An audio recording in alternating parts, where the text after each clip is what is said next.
Assalamu alaikum, everybody. Welcome back to the On podcast. Today, we are joined by Ashfaaq Carim, who is a South African born journalist, podcast host, filmmaker.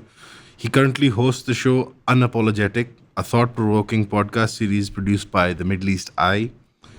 Through in depth interviews with academics, activists, political figures, and cultural commentators, he explores critical perspectives on Middle Eastern politics, decolonial thought, and narratives around identity and power. Ashfaq bhai, how are you doing? Welcome to Very the good, show. Alan. Thank you for having me here. And good. I think you nailed that intro quite well. Congratulations. Oh, thank you so much. I mean, I was told that I'm very bad at introducing guests, so I write them down now, and Uh, Saad helps me with them. no, good. Um, Specifically, you kind of nailed exactly. I sometimes wonder when people see the show that I produce, Unapologetic, if it resonates in the way you mentioned, and you did a good job. And that's not taken from copy from our website or from our show. That's your own. So it means that I'm yeah, very happy because it means because that's exactly what I try to do. So thanks. no, inshallah, we hope that. And I think from the barakah of this show, we can mention that he is also sort of outed, but kind of closeted big foodie, very big, Yes, but yes, I partly have. closeted foodie. I've actually been And I to don't want to Karachi take away from your I've been to Karachi yeah. to do a food series a while back, and it's a fantastic country you have, and great food. Thank you so much. I mean, that's very kind of you that you limited to the fantastic. The thing is, I don't want to take away from your serious journalism and the work that you do. Recently, with the Middle East Eye, there was a production that I think impacted me and Saad and some of the colleagues personally. It was the tribute that you guys attempted to pay to the martyrs in our field, in media, in journalism, people who were doing citizens reportings or were with organizations, and they have been killed not in the dozens, in the hundreds now, and with quite clear targeted killing by the Zionist entity. It's very pertinent because you are a South African who has the shadow of the apartheid on the over their heads all the time. And from the lens of a South African Gujarati, it's not even about blacks and whites. It's about this third community brought in as Commonwealth people. I think you, particularly, and your family and your people would be very sensitive to what is going on in Palestine, in Gaza, and the West Bank, and generally the occupied Palestine. What do you feel as a journalist also when you see a targeted killing of colleagues, fellow so-called journalists, and when they remain silent? When the media industry remains silent, how do you feel about that? I mean, look, I feel horrible, but the truth of the matter is, unfortunately, that upwards of 60,000 Palestinians at least have also been killed, in addition to the 270 Palestinian journalists killed in Gaza. Yesterday I was actually interviewing on my podcast. I was interviewing, you'll see the episode soon, Salah Najm, who's the head of news for Al Jazeera English. And obviously to talk about Al-Nusra Sharif and what you just mentioned, but he said, can you imagine that, in the Israeli army, there are people who go to a gallery like we probably are in right now, a studio, and they look at innocent civilians and people and journalists in tents, and they bomb them. And they see people killed and dead and, evacuated. And the next day they go to work and they do the same thing. And they've been doing that for 22 months. And beyond doing that, they have sent in tanks and bulldozers. And they, again, I do this a lot. I spoke to another person, Eyal Weizman, who works for forensic architecture. And he told me he's an Israeli who's now living in London because he can't stomach the idea of living in Israel anymore. And he's built an entire, organization that looks at forensically, tries to look at war crimes. And he says that, for the last 20 months, they've been upending Gaza. They haven't just been flattening it. They've been taking out the bulldozers, go 3 meters deep, and they take things so that it's unrecognizable when you go back. Your home, everything, your streets, everything's gone. And like you said, there's complicity in the media, in the Western powers, policymakers. And it's been, and honestly, and I think you would feel the same, we kind of saw this happening in the first 2-3 months. And it's sad because it's just gotten worse, but nothing can shock us anymore because even what they did in the first 3 months with the lies about beheaded babies and the rapes and all those kind of things, I mean, the exaggeration, the hyperbole around all of those things, has just been despicable. And so it's extremely sad. And I'll leave that for now because I normally ask the questions, but I do also have a tendency to talk. So I'm going to talk a lot. So I'll leave that for now, and I'll get there It's later on. Yeah. perfectly. We have you on to speak about this because you're based in the UK right now. You're in the heartland of what is Western style media reporting. You work with Western media agencies. You see a lot of pundits and so-called experts online in mainstream television, media people, analysts. They provide the rhetoric and the framework to make sure that people like Anas al-Sharif become legitimate targets. And they basically create enough of a gap or enough of a pause in the assault or questioning of the Israeli war machine that these things happen, we get over them, and then the next thing happens, and then the next thing happens. And yani, if you compare an Anas al Sharif, for example, with the Al Hilli hospital, it's all about that in the moment for the 48, 72 hours in the zeitgeist, the so-called pundits and experts on mainstream media provide enough cover, provide enough narrative that we can move on to the next atrocity. And it's been a style of warfare where they keep upping themselves, like you mentioned, and they are slowly desensitizing the average audiences and the mainstream media's ability to lie through their teeth. People are getting numb to it, and now they just sort of accept it and move on. Nobody stops and questions that, BBC reported X, CNN reported Y. In fact, ARY, which is a private media corporation in Pakistan, they had just a weird headline for Anas al-Sharif's martyrdom. It said, Israel reports Hamas member embedded in journalists killed. No name, not. It was insane. Because, and just for the audience, I just want to mention, if someone's not Pakistani who's watching this, Pakistani international reporting is basically just, transcription and translating work. That's it. We don't actually we don't have any on-ground reporting. We don't have any news stories, any human interest pieces, nothing. We just translate mainstream media coming in. And some intern somewhere, who's paid, I don't know, like a couple of $100 a month or something, typed this out, and here chief editors, everybody approved this, and it was published on their web page. So that you see the trickle down coming all the way into Pakistan. In the heartland, in the heart of it, in the UK, in America, and obviously you're in the UK, don't you speak with your colleagues? Don't you ask them about this? I mean, absolutely we do. And it's been very disgusting. You speak about the complicity, and the complicity is horrible.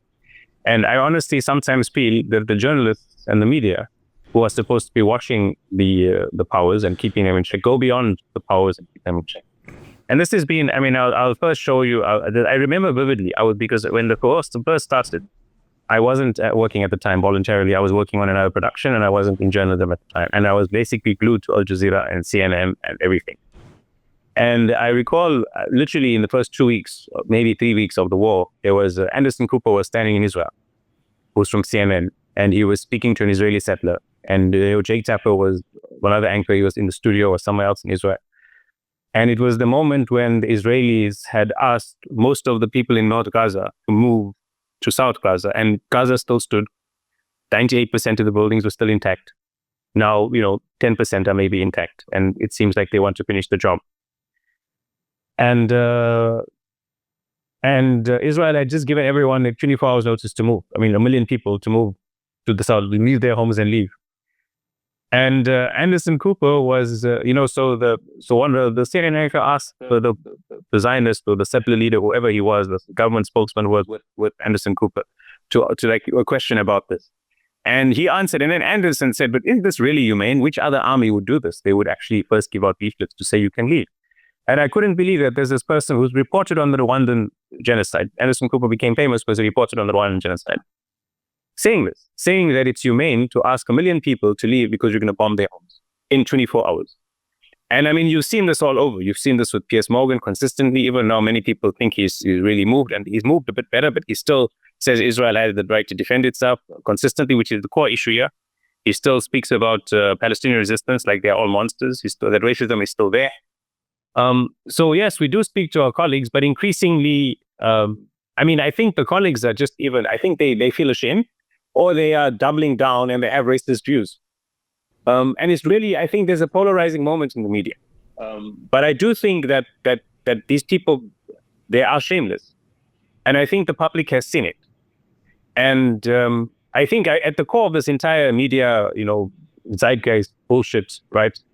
There's racism. There's deep racism and colonial thinking embedded. And I think I understood because, personally for me, I've been doing media now for 20 years, international media. And I really did think that after the Iraq war, 2007, 2008, when things were, I thought that maybe we learned something. Because, I remember the early 2010s, 2011, 2012, 2013, 2014, you'd see in the New York Times and you'd see there's an interesting piece about a guy selling shawarma and someone wearing hijab, and Barack Obama became the president of the USA at the time. And you thought maybe they learned something. And obviously, there'd always be racist pieces, and specifically on Palestine, there'd always be, pieces which victimize the Zionists and the settlers and occupiers and vilify the Palestinians. But you thought they were getting a sense, they were learning something. Black Lives Matter movement in the USA was very big and very profound, and they were calling out white supremacy when Donald Trump speaks it. But suddenly this happens, and all of these liberal media entities became ultra hardcore white supremacists. Apology for empire, apology for genocide, apology for murder. And yes, it's been heartbreaking. It's been so heartbreaking. But also, like we know now, the mask is off and we understand, what people think about us. And what we've seen that we are very dignified. We've seen that the people in the South, the global South, the Palestinians are exceptionally dignified. For 22 months now, there's been a genocide. And you still haven't seen a retaliation against innocent life outside of Israel by the 1.5 billion Muslims who feel for these people. You still haven't seen by all everyone, all the thousands, millions of people across the world marching.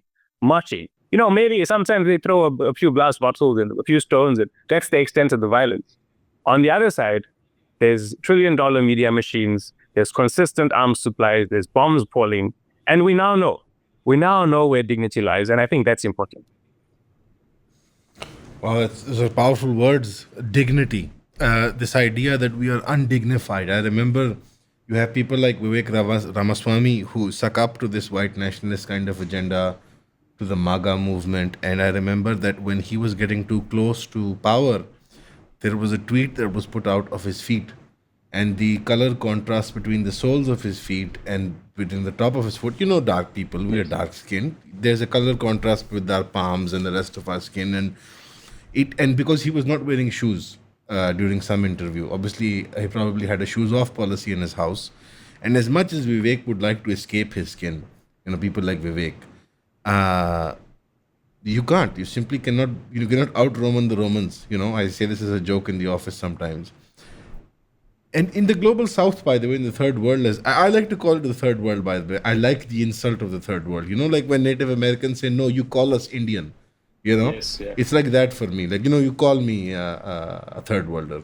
In the third world, the people are mostly dignified, and they understand that we understand that Western media is never going to recover from this, because we've already been through this cycle after 9/11. We've seen Iraq, we've seen Afghanistan, we've seen what they've done to us and the way it was played up. And we saw the movies in which the American soldiers were sympathized with, and they had to kill all these children and rape all these women. What a nightmare. And it was all for big business or whatever. They're always able to humanize the white conquering element of the conquest of Iraq and Afghanistan. So we don't trust the mainstream media. But when I talk about even in the third world now, with the so-called free media or alternative media on Twitter, on Instagram, on YouTube or wherever, with all the $1 trillion machine, like you mentioned, working at the algorithm, tweaking things in a way, banning certain people, shadow banning others. Even with all of that, these platforms have also, shown that white liberals, so-called, scions of human dignity in the West, have not either, been scared to speak, and if you are scared to speak, fine, remain quiet. Some of them have doubled down, like you mentioned, where they don't shy away from it and they double down on the racism. Do you even see any sort of credibility in this? Because at this point, as a third world, I see the world through the prism of the Pakistani passport. The world is very inaccessible, very hostile to me. I don't see them recovering from this. I don't see a difference between most of them as journalists or as intellectuals and stenographers. Most of them look like stenographers to me. And it's hilarious that an event will happen and 100 social media accounts of all of these famous people. They'll tweet the same thing in different words. Whatever, whoever used whichever AI tool to type that out, that's the words they'll be using. But the talking points will all be, directly from the Mossad or the Knesset or from Langley or somewhere. So, do you see them recovering from this? Do they have any self-awareness of how they have lost their control of the narrative? I think the recovery is two things, right? The simple answer is no. I think that people don't have short memories. Or sometimes they do, funny enough, right? And I do think the young generation will not look favorably upon this, and they'll remember this. And a lot of these outlets and these ideas, they've lost people forever. But I think, you mentioned the white liberal and who regards themselves as scions of human dignity, etc. What has been made very clear to me in the last 22 months, and obviously, this is not about racism. It's not about white people versus black people or whatever it may be. But the core ideas of white liberalism is just white supremacy. It's just white supremacy that has, that wants to see itself as non-violent and civilized. At the core of right-wing supremacy is the idea that we are better than you because we are white. And so we can use our might, we can use our guns, we can use whatever we can to subjugate you so that you can be our inferior and our subject. And that's how we will build a civilized world. At the core of liberal white supremacy is the following. We are more civilized than you. And so because we're more civilized than you, we will try to educate you about our version of human rights. And we'll try to educate you about all the things that we think are good. Because you have backward ideas, you have backward identities, you have backward everything else. But we are the great savior who thinks about you as a little child and wants to save you. But if you threaten us, then in the name of this white civilization, unfortunately, we have to erase you. And that's the difference. There is no real sincere attempt at seeing the dignity of the non-white. There is no real sincere attempt at seeing and try to connect that we are all human beings. We all have our problems. We all have our challenges. We all have our glorious pasts, and we all have our horrible pasts. And we are humans. There is none of that real sincerity, And on the other hand, what has been made clear to me is that, you asked me when you started this whole thing, you said, what impact has being a South African, or how has that impacted me? And I was 12 years old when South Africa became free in 1994. And I was a young guy. I didn't know much. I didn't know much about global politics. But I saw 70, 80-year-old ladies, aunties, black aunties, beautiful ladies, lining up for hours to go and vote. 80 years of oppression. They had their dignity, and they stood quietly, and they went and claimed their freedom. Where will these people ever do that? Where will you see the Zionist entity ever doing that? How can the slave masters and these people who took people across the Atlantic by their millions and have bombed us. And till today, we'll have, I'm sure it happens to you all the time. You will see journalists being killed. You will see people being killed. You will see a 5-year-old with their head blah, blah. And in the comments, you'll be like, these Palestinian terrorists, these Hamas barbarians should go back to the 7th century. They're all horrible. Who are these people and who do they think they are? Like, it is mind-boggling. You ask me if we've lost them. It is mind-boggling that, and in our field, we have people who've done this profession for 40 years, 50 years. They have reported from war zones that they have the same sentiment. That deep down, they will, they'll now, with Anas al-Sharif's death and the other journalists from Al Jazeera were killed, there'll be an outrage for about 3 or 4 days. But the fact that this doesn't hit them to their core, you know why it doesn't? Because they see them as brown animals. It's straight out there. For those who are journalists who have not, expressed sadness, even if it's in their heart, it's fine. You don't need to have public outrage. If they haven't, or if they have for 5 minutes and moved on, it's because they see these as backward, brown people who were too close to a barbaric organization, which is just complete trash, by the way, because they were close to their people. They were reporting about Palestinians who require freedom and dignity. And they, unfortunately, if they win, or if they are free, they will unleash their barbaric, backward civilization on the world. And so this is, unfortunate, but they have to die so that our white, more civilized civilized culture can survive. And this is at the core of the matter. There's a very strange distinction where the Israeli Zionist, and I applaud you for your words. It's very, I can imagine it's a very sensitive topic, and it's very courageous of you to come on and talk about this stuff. Like you mentioned with those black aunties that you saw as a young boy. But what's unique about the Zionist state is that they enjoy both European exceptionalism and then Jewish supremacy, which is insane to me because European and Jewish are like oil and fire, or oil and water. Like they don't mix. In fact, oil and fire I think is the more appropriate because when they mix, they self destruct. And these two cultures distinct, and even Europeanism is such an absurd. It's arbitrary. What is Europe? But let's say Western European culture, somewhat similar, and let's exclude the Mediterranean because they're also darkies like us. The Italians and the Spanish and the Greeks, they're not real whites. Let's take the Anglo-Saxons and the French people and the Germanic people. Let's take them. Where do the Palestinians, where do the Israelis, or where do the Jewish, Ashkenazis or Mizrahis or Sephardics fit into this?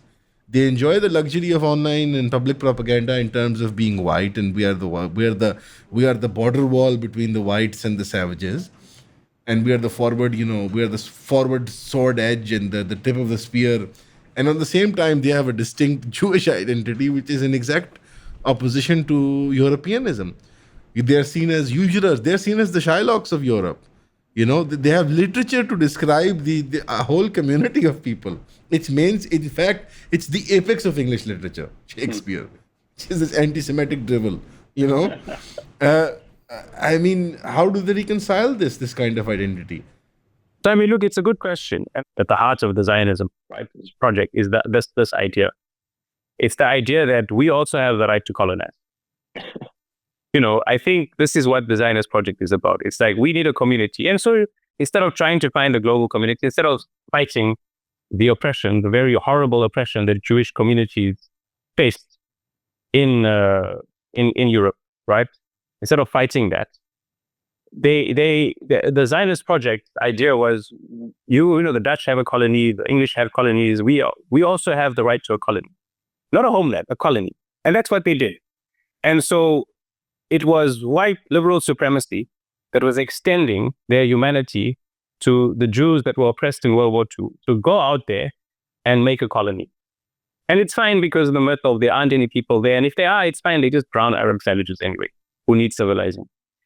And so there's that. And then you mentioned the Mizrahi and the Jews that have actually come from Arab lands and gone into Israel.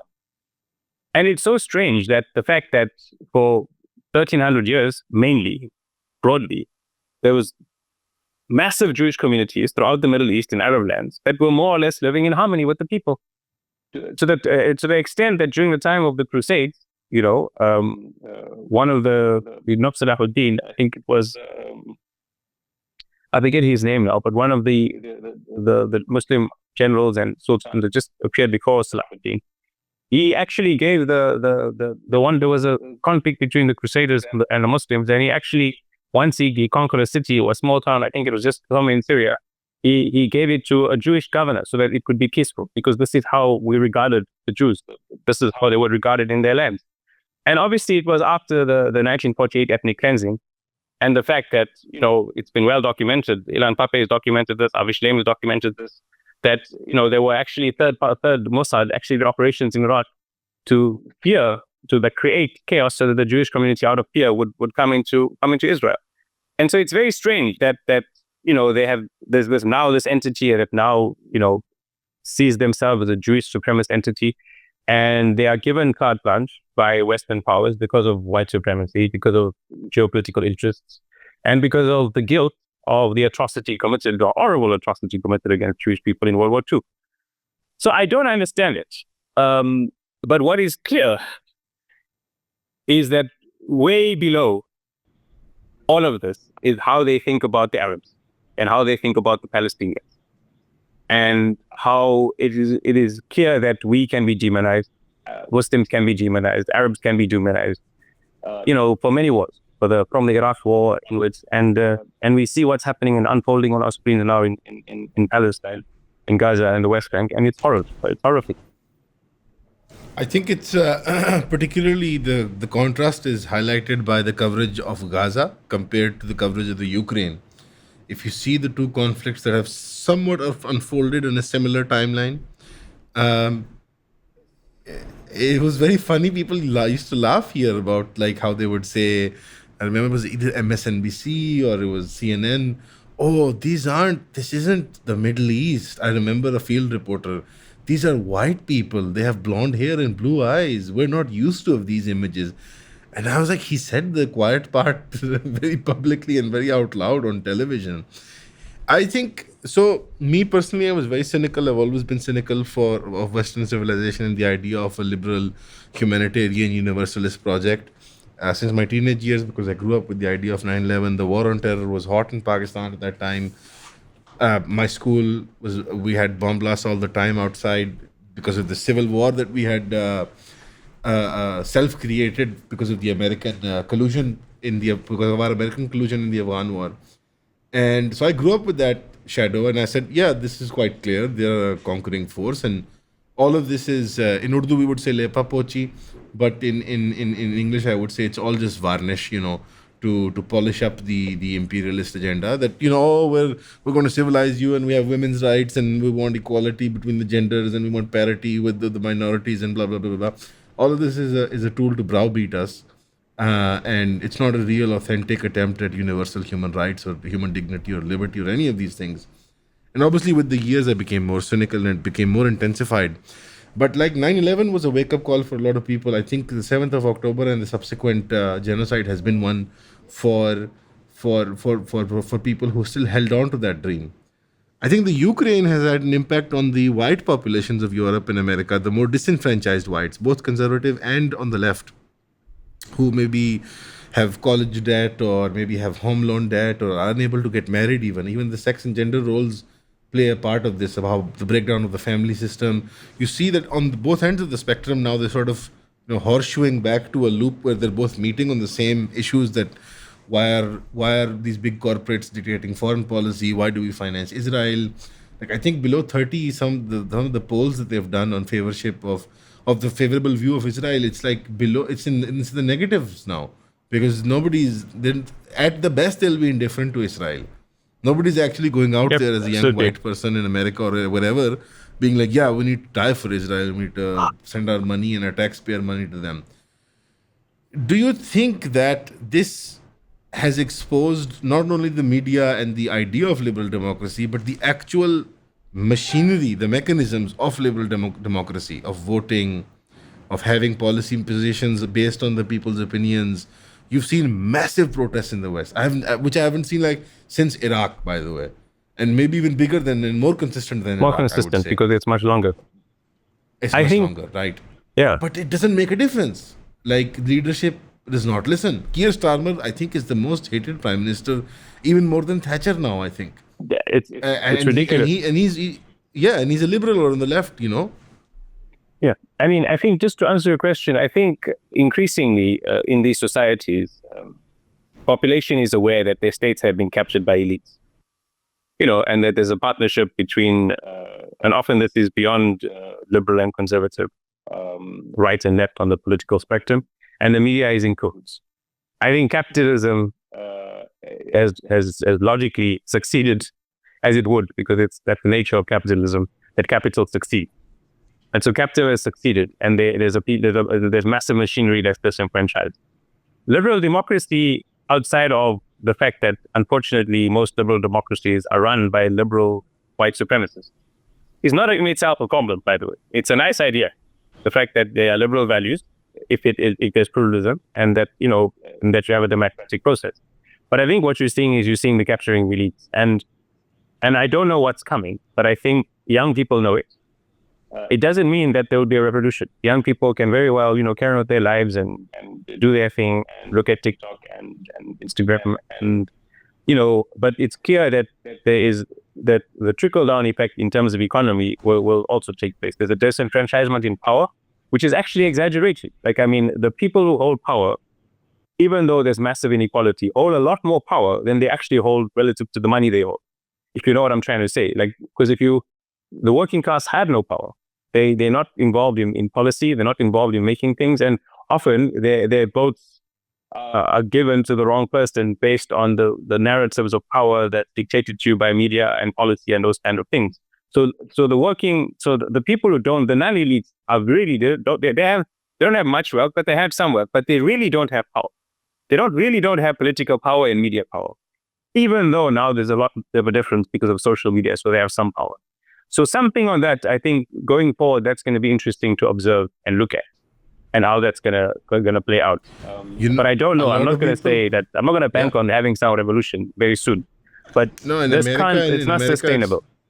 Yeah, in America, it's particularly insane. Like they have all of these identitarian movements, white nationalism, and they have all these subgroups. These are the Groypers. This is the alt-right. This is the dark fascists. These are the far leftists. They have so many, fractures in their society that I see online in all of these groups and in forums. Millions and millions of kids talking about how their lives have been ruined and what have you. And speaking of America and the way the government is conducting itself, isolating the people, anyone going into America now asks me or asks for a recommendation, or should I take my phone? Or should I take my laptop?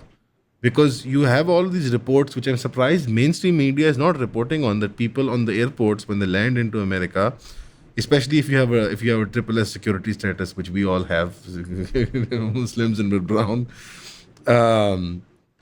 they have devices to check your entire metadata on your phone and your laptop, and they're singling out people who have any kind of political activism on Palestine. So you had Obama very silently do away with habeas corpus, and now you have Trump, who was supposed to be a liberal scion again, Obama, who assassinated American citizens abroad and spied on them domestically. Now you have Trump practically very openly. You saw the students marching, being abducted, being arrested, being threatened with deportation by ICE, being threatened to be sent to El Salvador. And now you have people coming into America for legitimate business as doctors or engineers or any kind of import-export business that they might have, and they are afraid of their private social media presence. Even though they're just there to conduct business, pay taxes, do their job and go back. They're not even there to stay. They're there to visit for purely business purposes. They're asking me all the time, I'm a doctor and I have to go for a conference. Should I take my real phone? I've heard they're checking the phones. And no MSNBC, no CNN, no Fox. And all of these people talk about like the American dignity and exceptionalism and human rights, and none of them talk about the fact that American citizens or legitimate guests invited on visas, their phones are being checked. Like, this is insane. Without warrant, without any due process, without any special, qualification, without any third party approving this process, they are being interrogated. Basically, your digital presence is your entire presence nowadays. And one cannot live without it. Their LinkedIns, their Instagrams, their Facebooks, their emails, all of them, within a few minutes, that machine, I don't know what it's called. It's some kind of thing they hook up to your phone and to your laptop. And I have not heard a peep about this from mainstream journalism. What's that about? Because even the so-called alternative characters like these Tucker Carlsons and these kinds of characters, even they won't say a peep about this, because in their head they've done some kind of maths about national security. They've done some kind of calculus where they're like, this makes keep the dangerous browns out. You see, look, there's what's really interesting to everything you said is that a lot of these security checks exist not just because Trump came to power, but they exist because there's a genocide taking place. So they've done all of these extraordinary measures, right, to protect this barbaric entity called Israel that is genociding people. This is very strange, and it's reminiscent of the campus protest, right, which we've seen all over America, because the campus protests have been smeared by almost all sides in the media as being anti-Semitic, as being Hamas lovers, as being people who want to erase, completely vilified into monsters, because they are literally coming with placards saying, stop the genocide, stop killing children, basic things, stop arming Israel because they're killing children. These are the basic ideas, or maybe even asking for a ceasefire, right? And they've been vilified.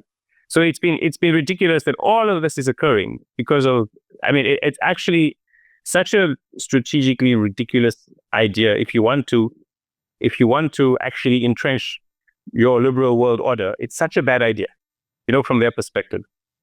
You mentioned Tucker Carlson and stuff like that. I mean, look, in fairness to him, he's got a lot of issues, trust me. But like, it's not what he does. It's not a news organization. He is a guy who had one podcast. And so, he may get there, he may not get there. But also, we must understand that Tucker Carlson and the people who have been similar to him, who are taking on Israel in their podcasts, it's for a very specific reason, which is American exceptionalism, and that they feel that, it's not in America's interests. There may be an element of concern, more concern that we're seeing from the mainstream media for the children who are dying. Absolutely.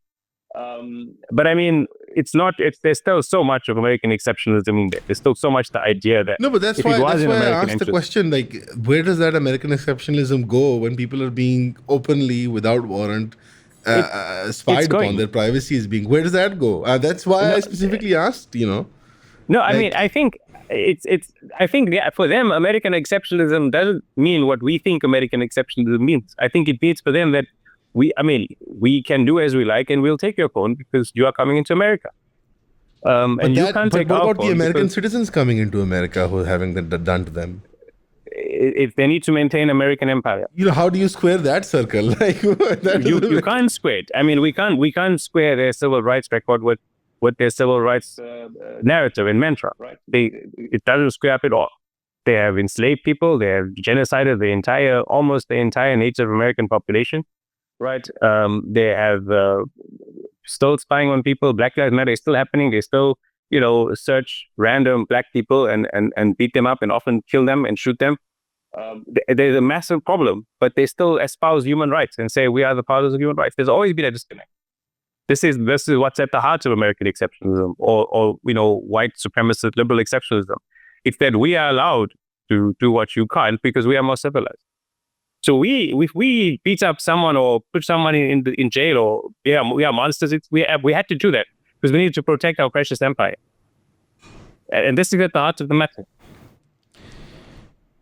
Middle East Eye, TRT, Al Jazeera, you've worked with these organizations, your colleagues. They've done a great job. They've provided us an alternative platform. And the Global South and the Muslim world has somewhere where they can air out these ideas, have these discussions, these debates, have some, alternative platform to turn to for their reporting, for what's going on in their world. Do you think, considering there's been a second or a further wave of disillusionment with Western-style media, I'm not saying this cynically, I'm saying this purely from a strategic standpoint, like, where do we go from here? Is there a lot of room for English-speaking media in the Muslim world, or in Arabic, or in Urdu, or in all the languages that we speak, at least English being the lingua franca generally, and French for the North Africans? And do you think there is a future for seeing smaller scale, but far and wide, more in number, mini Al Jazeeras, more, even pushing the ticket even further than these organizations? Alternative, mainstream. Is there a room for this? Is there an appetite in the market? I mean, this is why me and you are having a conversation, because that's exactly what you're doing, right? And I think that shift's already begun. I think, it's a bigger shift. So, for example, Joe Rogan now, possibly and probably may have more influence than CNN. Maybe not CNN as an organization, but definitely more influence than CNN's key stuff. If you take him over, Will Blitz's show, Anderson Cooper's show, he's definitely got, it's not even comparable, he's definitely got more influence, right? And he's still a very big podcaster. But increasingly, Joe Rogan, while his strength against sort of mainstream media will increase, his strength relative to all the thousands of other podcasters will decrease, right? So there's more voices entering the fray, and not just podcasting, media, thinkers. There's people on TikTok explaining the news, 22-year-olds. And I honestly, I just actually was at a seminar in Oxford University where we're looking at, and some of their stuff is much more journalistically sound. And not just because the BBC can't call out a genocide, even if you just take their explanation on, police riots or something else. A lot of it's often a lot more sound. A lot of it's also trash, but those that are actually getting traction and doing well, they have really good journalistic processes.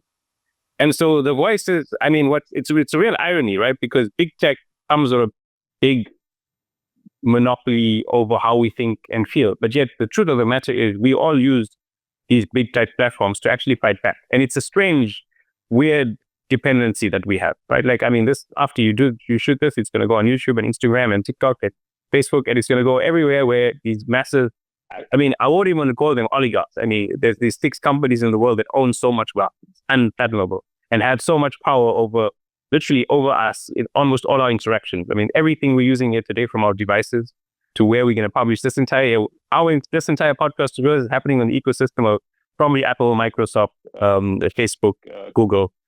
That's it, right? Meta with the whole thing. The web services at Amazon. Yep. Exactly. So I mean, it's crazy, but I do think that there's a democratization of voices, and the genie is out of the bottle. Like, no one's been able to stop this. No one's been able to change it.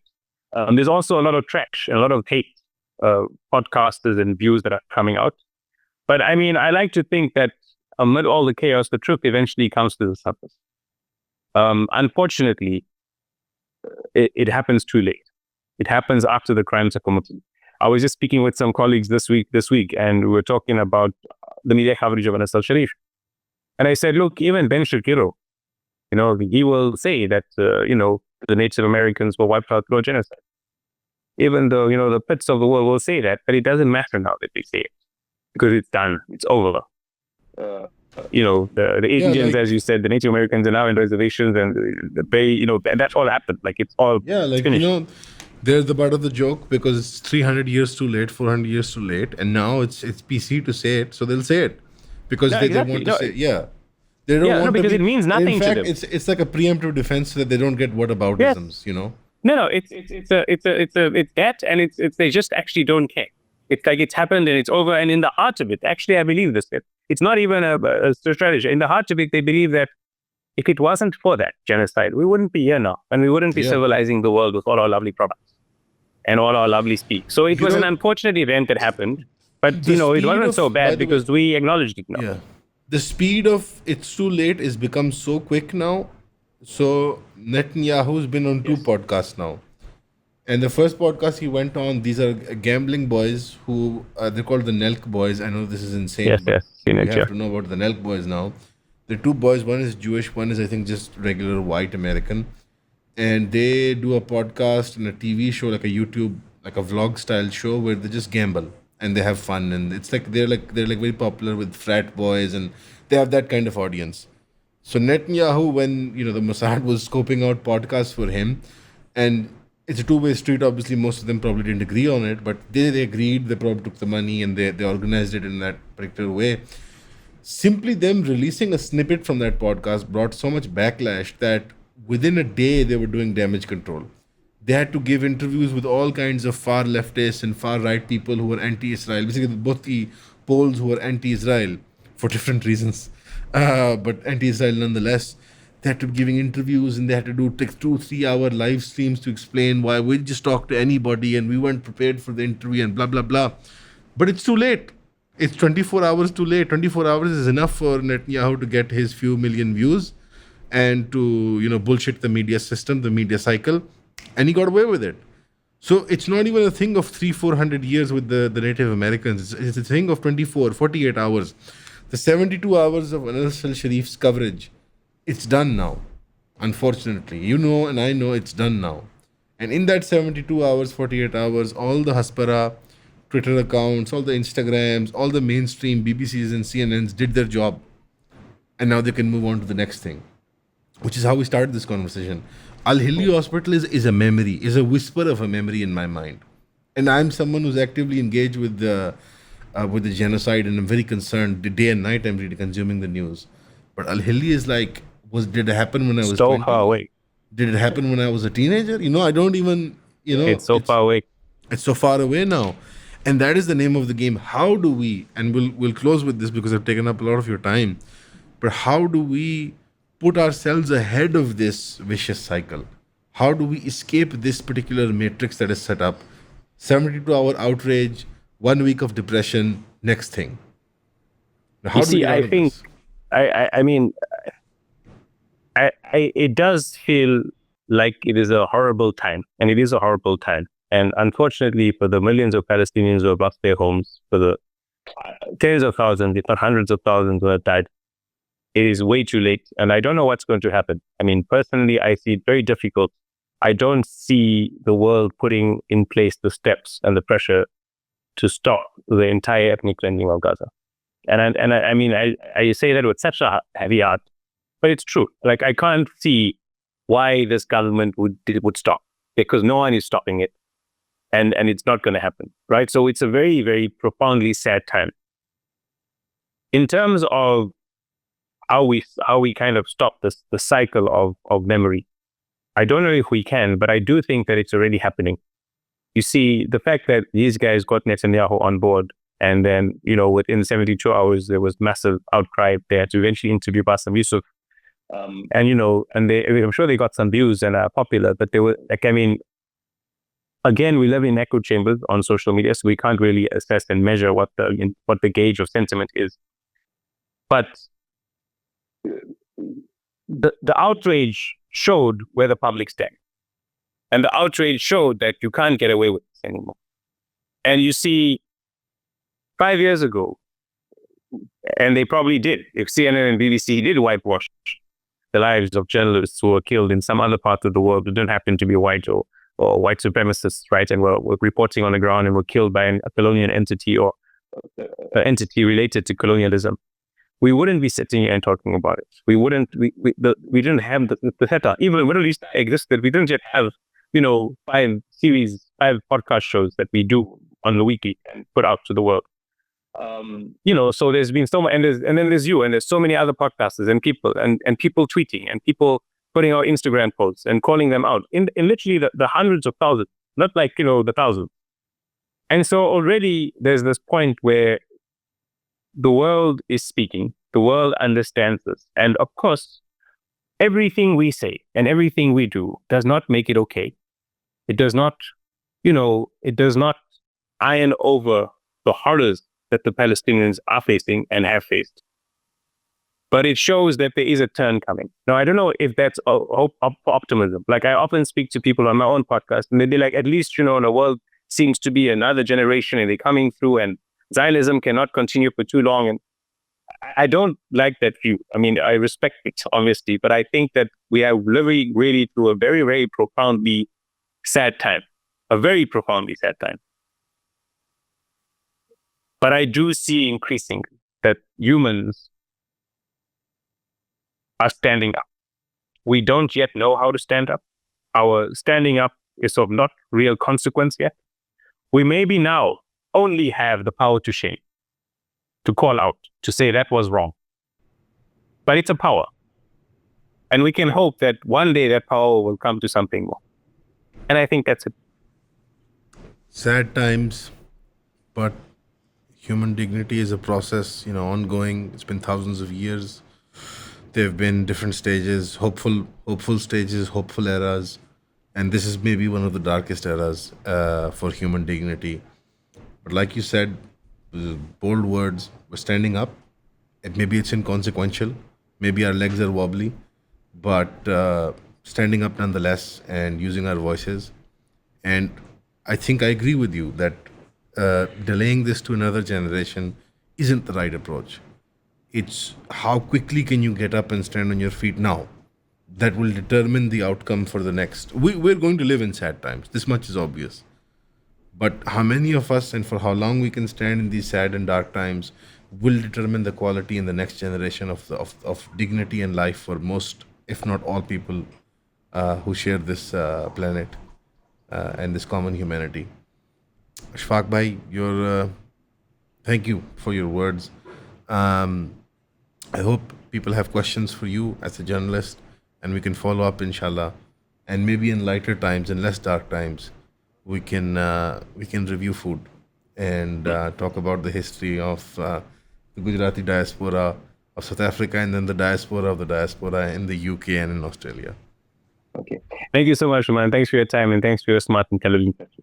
No, thank you so much, Ashfaaq bhai. Assalamu alaikum. Okay,